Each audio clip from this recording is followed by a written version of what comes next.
الحمد لله نحمده ونستعينه ونستغفره ونؤمن به ونتوكل عليه ونعوذ بالله من شرور أنفسنا ومن سيئات أعمالنا من يهده الله فلا مضل له ومن يضلله فلا هادي له ونشهد أن لا إله إلا الله وحده لا شريك له ونشهد أن سيدنا وسندنا وحبيبنا مولانا محمدا عبده ورسوله أما بعد أعوذ بالله من الشيطان الرجيم بسم الله الرحمن الرحيم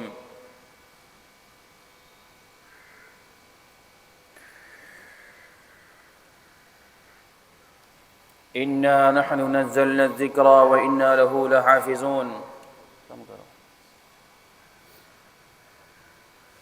وقال تعالى في مقام آخر ألف لام ميم ذلك الكتاب لا ريب فيه هدى للمتقين وقال النبي صلى الله تعالى عليه وسلم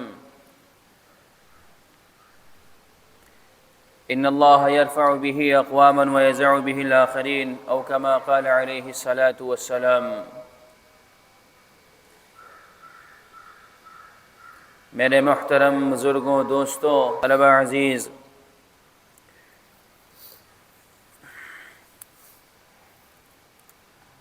اللہ تبارک و تعالیٰ کا یہ دستور رہا ہے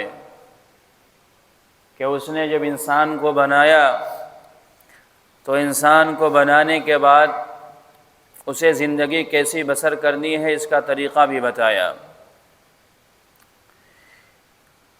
کہ دنیا کے اندر اسے کیوں بھیجا گیا ہے اور دنیا کے اندر اسے کیا کرنا ہے، دنیا کے اندر اسے غمی اور خوشی، دنیا کے اندر اسے رشتہ داری، اور دنیا کے اندر اسے کیا کمانا اور کیا چھوڑنا، اور دنیا کے اندر اسے کیا کھانا ہے اور کیا پینا ہے، کیا چیزیں نہیں کھانی ہے، کیا چیزیں نہیں پینی ہے، یہ تمام کا تمام ساری چیزیں اللہ تبارک و تعالیٰ نے بیان فرمایا۔ اچھا، بیان فرمانے کا مطلب یہ ہے کہ اللہ تبارک و تعالیٰ خود براہ راست ایک ایک بندے سے مخاطب پکار کر کے یا صوتی صورت کے اوپر نہیں ہوا، بلکہ کتاب ہدایت نازل فرمائی۔ اللہ تعالیٰ نے کیسے بندوں کو زندگی گزارنی ہے اور دنیا کے اندر کیسے رہنا ہے اس کے لیے کتاب نازل فرمائی۔ چنانچہ چار جو مشہور کتابیں ہیں جسے تورات، انجیل، زبور کہا جاتا ہے۔ زبور جو حضرت داؤد علیہ السلام کے اوپر نازل ہوئی، تورات جو حضرت موسیٰ علیہ السلام کے اوپر نازل ہوئی، اور انجیل جو حضرت عیسیٰ علیہ السلام کے اوپر نازل ہوئی۔ اس کے علاوہ بہت سے انبیاء علیہم السلام ایسے بھی گزرے ہیں جن کے اوپر پوری کتاب تو نہیں نازل کی، لیکن اس وقت کے ان کے امت کو زندگی گزارنے کا طریقہ اور طریقہ سمجھایا، جسے صحائف کہا جاتا ہے۔ احکام لکھوا دیے، اب وہ کوئی موٹی مجلد کتاب کی شکل میں نہیں رہی کہ یہ پوری کتاب ہے اور یہ چلتی رہنا ہے، بلکہ عبادت کیسے کرنا ہے، عبادت کے اوقات کیسے ہیں، کیا کھانا ہے، کیا پینا ہے، اور کیسے تمہیں جلوت کی زندگی گزارنی ہے، کیسے تمہیں خلوت کی زندگی گزارنی ہے، اور کیسے تمہیں حلال کے راستے پر چلنا ہے اور کیسے تمہیں حرام کے راستے سے بچنا ہے، یہ لکھوا دیا۔ اسے صحیفے کہا جاتا۔ اب وہ چاہے ایک صفحے کی شکل میں ہو، 2 ورق کی شکل کے اندر ہو، یا مختلف شکلوں کے اندر ہو، یہ ساری چیزیں دستور رہیں۔ اچھا، انبیاء علیہم السلام کو دنیا کے اندر اللہ نے بھیجا، اور پھر بھیجنے کے بعد ان کے سینے اقدس کے اوپر اللہ نے اپنے صحائف اور کتابوں کو نازل فرمایا۔ پھر انبیاء علیہم السلام دنیا کے اندر رہے، اس منزل شے کو، اس منزل صحیفے کو، کتاب کو، اس کی ایک ایک آیت کو، احکام کو بتلاتے رہے، سمجھاتے رہے اور سکھاتے رہے۔ پھر انبیاء علیہم السلام کا جب کام پورا ہو گیا اور کائنات کے اندر ہدایت عام ہو گئی، تو ایک وقت کے لیے انبیاء علیہم السلام دنیا میں تشریف لاتے ہیں کام کے لیے، اور جب کام پورا ہو جاتا ہے تو یہ طریقہ ہے کہ انبیاء علیہم السلام کو بھی دنیا چھوڑ کر کے جانا ہوتا ہے اور دنیا سے انہیں پردہ فرمانا ہوتا ہے. جیسے حضرت نبی علیہ السلام حضرت محمد مصطفیٰ صلی اللہ تعالی علیہ وسلم کا جب کام پورا ہو گیا تو آپ کو دنیا چھوڑ کر کے جانا پڑا. جب کام پورا ہو گیا تو آپ کو دنیا چھوڑ کر کے جانا پڑا. اسی لیے جب سورہ فتح نازل ہوئی، سورہ نصر جسے کہا جاتا ہے، اذا جاء نصر اللہ والفتح ورأیت الناس يدخلون فی دین اللہ افواجا فسبح بحمد ربک واستغفرہ انہ کان توابا. بظاہر یہ آیت خوشی کی معلوم ہوتی ہے.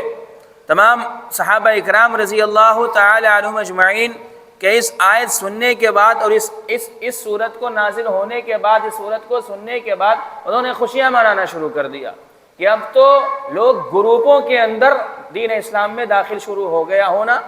اب تو مکہ بھی فتح ہو گیا. اب تو اس دیار سے جسے ہمیں نکالا گیا تھا ظلماً، ہمارے گھر والوں اور خاندان والوں سے جو ہمیں دور کیا گیا تھا، اب ہمیں وہ ساری چیزیں فتح کی صورت میں بازیابی ہم نصیب ہو گئی اور بازیاب ہو گئی چیزیں. لیکن وہیں خلیفہ اول حضرت صدیق اکبر رضی اللہ تعالی عنہ ایک کنارے جا کر کے رونے لگے. لوگوں نے پوچھا، ارے آج تو خوشی کا مقام ہے، آج آپ کیوں رو رہے ہیں؟ آپ کیوں آج آنسو بہا رہے ہیں؟ فرمایا کہ نہیں، دیکھو انبیاء ایک مشن کے تحت کائنات میں بھیجے جاتے ہیں. انبیاء علیہم السلام ایک ذمہ داری دے کر کے دنیا کے اندر بھیجے جاتے ہیں. ان کی بعثت اللہ کی ہدایت کو اور دین متین کو عام کرنے کی ہوتی ہے کہ بھٹکے ہوئے لوگوں کو سیدھے راستے پر لے آئیں.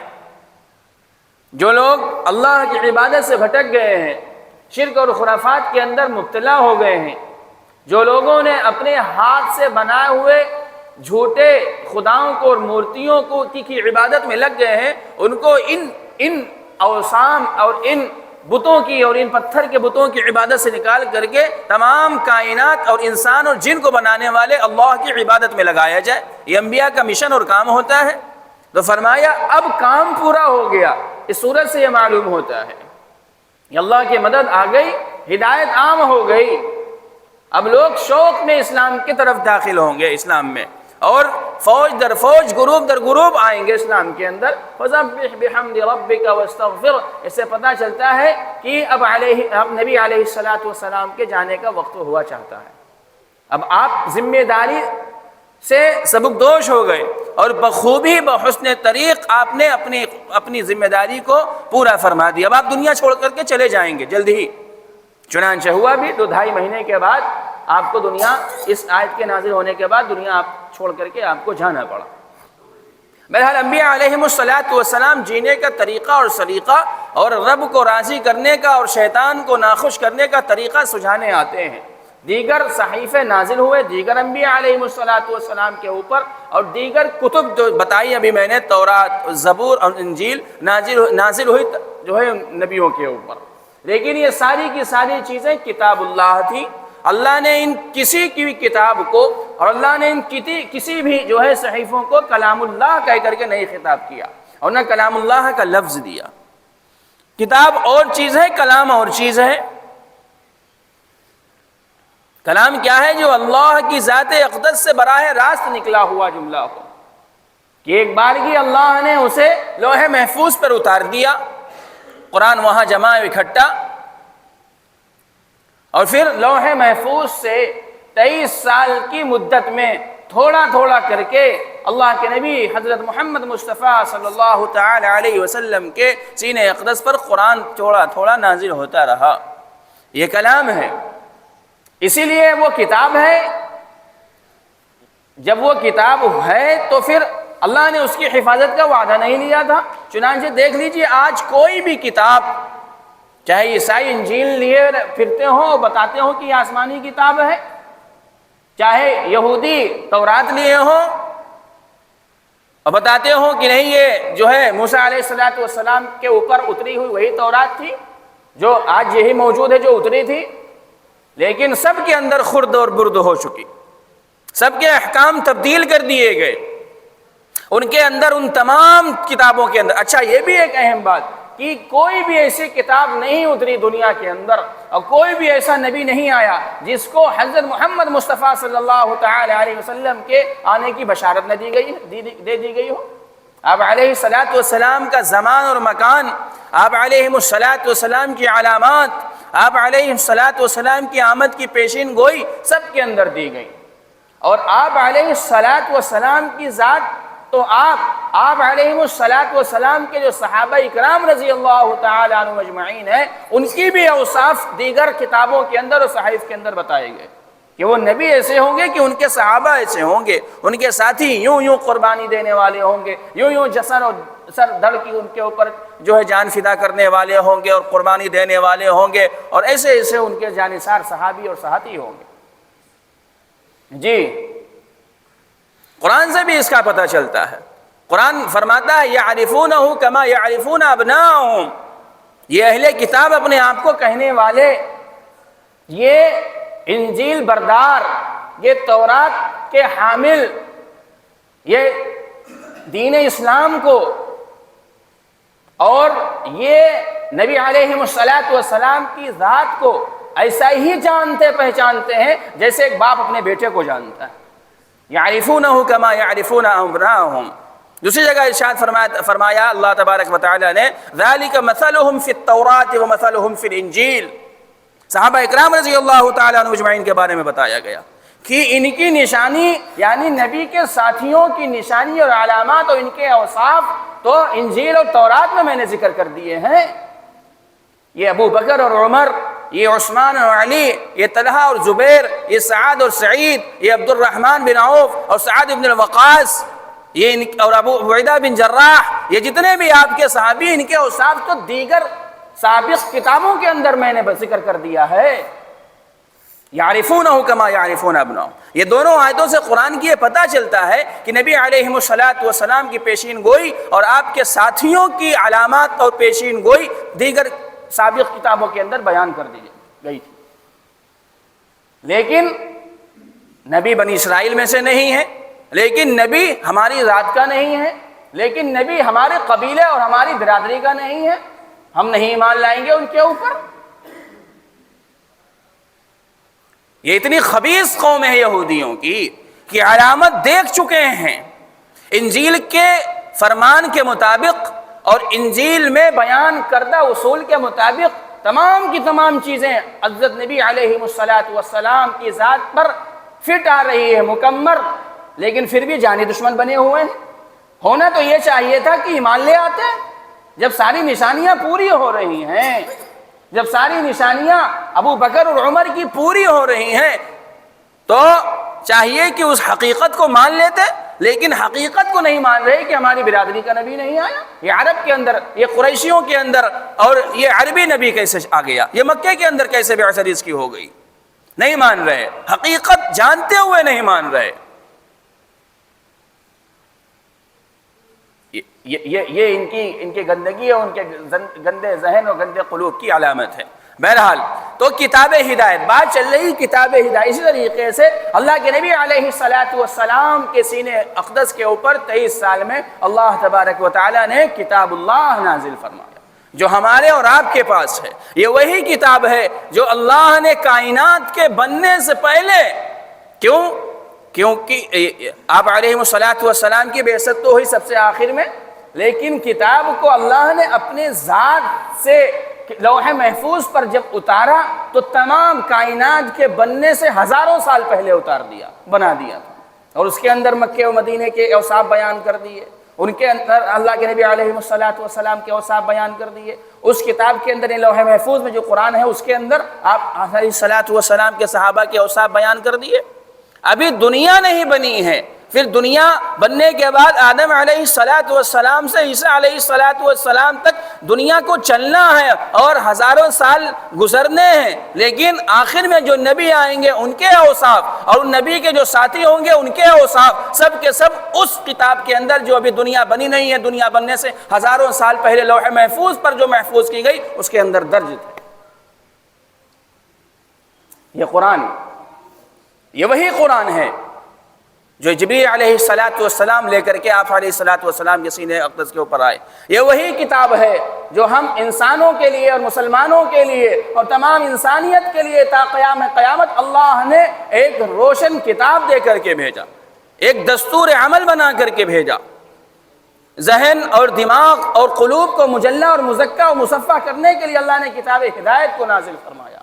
یہ وہی قرآن ہے جسے ہم پسے پشت ڈال چکے ہیں، یہ وہی قرآن ہے کہ جس کو ہاتھ لگائے ہوئے 2-4 مہینہ گزر گیا، جو ہم پڑھنے کے لیے تیار نہیں ہیں۔ یہ وہی کتاب ہے کہ اس کے نور کو حضرات صحابہ اکرام نے اپنے سینے کے اندر درج کیا تھا، اس کے آیات پر آپ علیہ السلام نے عمل کیا اور عمل کر کے دکھایا، اور صحابہ نے اس قرآن کو سیکھا، حفظ یاد کیا، اور حفظ کرنے کے بعد اس کی ایک ایک آیت اور صورتوں کے اوپر حضرات صحابہ اکرام نے عمل کیا۔ یوں کرتے کرتے 23 سال لگ گیا پورا۔ حالانکہ دیکھتے ہیں قرآن کا معجزہ ہے کہ ہمارے مدرسے کے جو ہے 8 اور 9 اور 10 12 سال کے لڑکے 2 2.5 سال کے اندر الحمدللہ قرآن کو حفظ کر لیتے ہیں، لیکن حضرات صحابہ اکرام رضی اللہ عنہ اجمعین کو 23 سال لگے، پورا قرآن اترتا گیا۔ آپ علیہ السلام سیکھتے رہے، عمل کرتے رہے اور سکھاتے رہے، حفظ کراتے رہے، اس احکام پر عمل کرواتے رہے۔ تو میرے دوستو، ہمارے پاس جو ہمارا منشور ہے، جو ہمارا دستور عمل ہے، جو ہمارا نظام زندگی ہے، وہ قرآن ہے، جو کتاب ہدایت ہے اور کلام اللہ ہے۔ اسی لیے لاکھ باطل کے کوشش کرنے کے باوجود قرآن مٹایا نہیں جا سکتا۔ آپ علیہ السلام کے زمانے سے لے کر کے آج تک، کیونکہ حق اور باطل کا مقابلہ تو چلتا رہے گا۔ باطل دین اسلام کو اور احکام کو، قرآن کو مٹانا چاہ رہا ہے، لیکن باطل کے ساتھ ساتھ اے مسلمانوں، ذرا ہم تو غور کریں، ذرا ہم سب خود اپنے گریبان میں جھانکیں کہ آخری مرتبہ قرآن کب کھولا تھا۔ سوچئے ذرا کہ آخری مرتبہ قرآن ہم نے کب کھولا تھا، کب کھول کے دیکھا تھا، کئی مہینے گزر گئے۔ بعد ہمارے ساتھی ایسے نکل آئیں گے کہ جو رمضان میں انہوں نے قرآن کھولا تھا اور رجب لگ گیا ہے، 9 مہینے اور 10 مہینے اور 11 مہینے گزر گئے، قرآن کو ہاتھ نہیں لگانے کی توفیق نہیں ہوئی، توفیق نہیں ہوئی۔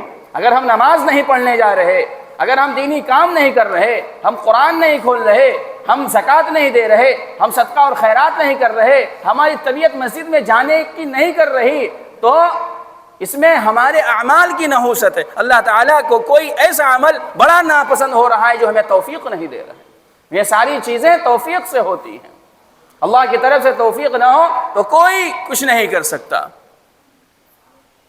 اللہ نہیں توفیق دے رہا ہے ہمیں قرآن پڑھنے کی، اللہ نہیں توفیق دے رہا ہے ہمیں 5 وقتہ نماز کی پابندی کی۔